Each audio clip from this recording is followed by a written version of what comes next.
Kenampakan alam yang dimiliki oleh Indonesia tidak hanya sebatas keindahan lautnya saja, namun juga gunungnya.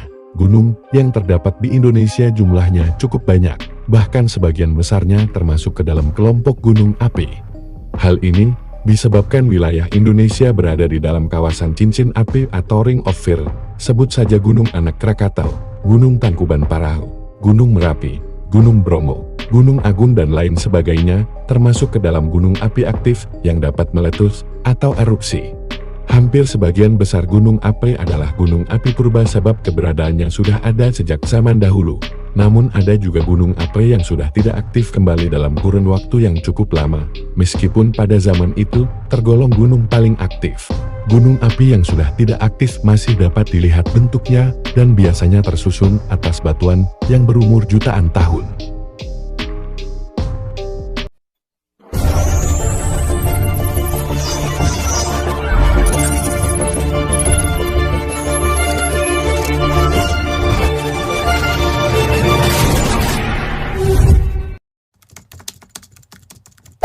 Hey there.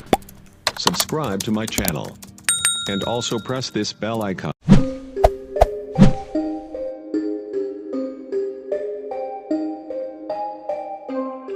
Gunung Sunda, sesuai dengan namanya, gunung ini berada di wilayah Bandung, Provinsi Jawa Barat.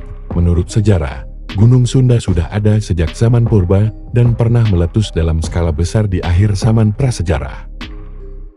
Diperkirakan juga jika Gunung Sunda memiliki dasar dengan luas mencapai lebih dari 20 km dan tinggi gunung mencapai sekitar 4.000 meter di atas permukaan laut, dan saat itu juga Gunung Sunda masuk sebagai gunung berapi tertinggi di Jawa. Sisa dari Gunung Sunda yang bisa kita lihat saat ini berupa Gunung Tangkuban Parahu, Gunung Bukit Tunggul, dan Gunung Burangrang.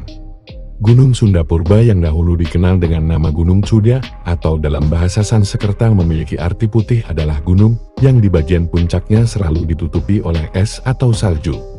Bahkan beberapa pengembara yang berasal dari India dapat melihat Gunung Suda dari kejauhan yang diperkirakan dilihat dari Sumatera. Tentunya hal tersebut membuat rasa ingin tahu para pengembara hingga sampailah mereka di Gunung Suda. Namun, lambat laun penduduk lokal kesulitan dalam pengucapan kata Suda hingga akhirnya berubah menjadi Sunda. Menurut Van Bemeleng, seorang peneliti yang mempelajari geologi Bandung, menjelaskan sejarah Bandung dimulai dari zaman Miosen, yaitu sekitar 20 juta tahun yang lalu. Pada zaman ini Bandung Utara masih berupa laut. Hal ini dibuktikan dari banyak ditemukan fosil koral yang membentuk terumbu karang di sepanjang Bukit Raja Mandala. Sedangkan Bukit Pegunungan Ape berada di bagian selatan Jawa. 14 juta hingga 2 juta tahun lalu, bagian laut mulai terangkat secara tektonik menjadi pegunungan. Dan 2 juta tahun yang lalu, terjadi aktivitas vulkanik pada pegunungan di utara dan membentuk gunung api purba yang dikenal dengan nama Gunung Sunda. Gunung Sunda ini diperkirakan memiliki tinggi lebih dari 3.000 meter di atas permukaan laut, dan saat ini sisa dari gunung purba tersebut adalah punggung bukit. Gunung Sunda yang pernah meletus tersebut memunculkan kaldera baru yang sangat luas yang nantinya berkembang menjadi Gunung Tangkuban Parahu.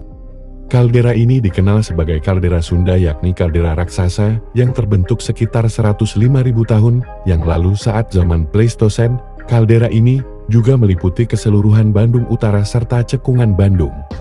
Letusan besar yang dialami oleh Gunung Sunda terbagi menjadi beberapa fase, yaitu fase pertama sekitar 210.000 sampai 128.000 tahun yang lalu. Pada fase ini, letusan disertai aliran lava dan episode 13 unit letusan. Dalam satu unit letusan, terjadi lebih dari satu kali letusan besar.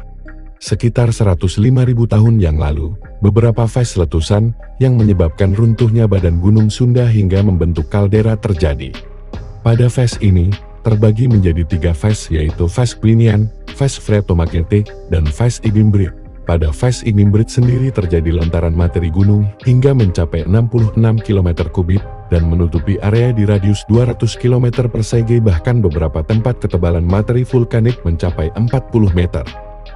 Jumlah materi yang dilontarkan keluar dari gunung masih perkiraan, apalagi jika material yang dihasilkan menyebabkan Gunung Sunda runtuh, serta membentuk kaldera dengan luas 5 kali 7,5 km. Kaldera ini biasanya berusia cukup muda, Dibandingkan dengan gunung batu yang sudah ada sejak sekitar 500.000 tahun yang lalu, seiring berjalannya waktu, kaldera ini mulai tumbuh menjadi Gunung Tangkuban Parahu, Gunung Bukit Tunggul, Gunung Burangrang, Danau Bandung Purba, serta Gunung Putri. Letusan pada Gunung Sunda di fase ketiga ini juga berhasil menguruk Citarum Purba yang berada di utara Padalarang hingga membentuk danau raksasa yaitu Danau Bandung Purba. Dari kaldera Gunung Sunda juga muncul Gunung Tangkuban Parahu kuno yang meletus antara 9.000 sampai 10.000 tahun yang lalu sebanyak 30 unit letusan. Letusan pada Gunung Tangkuban Parahu muda terus berlanjut sekitar 10.000 tahun sampai dengan 50 tahun yang lalu. Saat ini sisa-sisa dari Gunung Purba raksasa atau Gunung Sunda yang ada 2 juta tahun yang lalu hanya meninggalkan bagian punggung bukit saja.